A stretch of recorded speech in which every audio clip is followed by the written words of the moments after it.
నమ్మనని చెబితే ఏం చేస్తావు?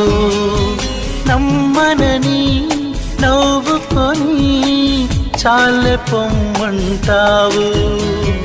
నీ మనసులోని ఆశగా నిలిచేది నేనని, నీ తనువులోని స్పర్శగా తగిలేది నేనని, నీ కంటి మై మరుపులో నన్ను పోల్చుకుంటానని, తల ఆంచి నీ గుండెపై నా పేరు వింటానని నీకు చెప్పాలని ఒకే ఒక మాట మదిలోన దాగుంది.